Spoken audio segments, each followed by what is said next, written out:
Ini produk baru aku. Jus kurus kilat.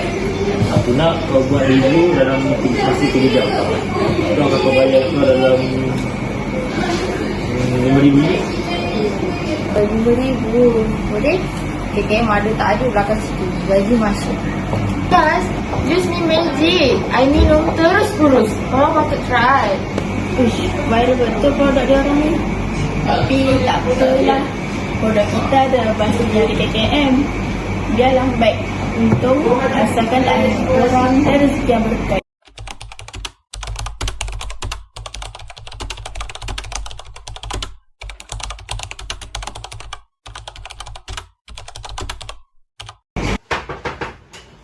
Saya dah ada KKM.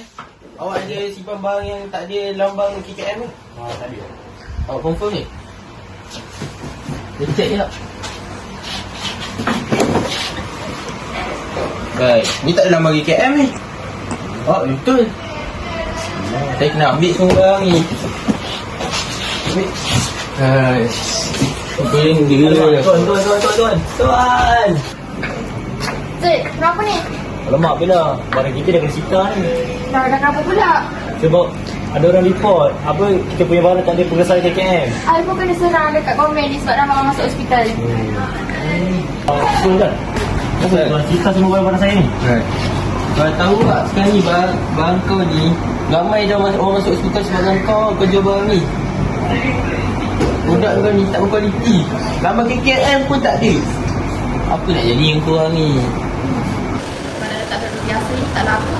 Letak dalam bahan minyak sikit. Baru dah cepat kurus. Ni kita letak pemasaran kita. Kurus tak apa senang.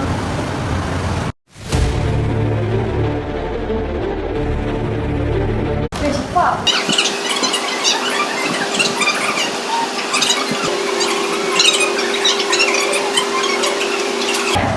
Minum je produk ni.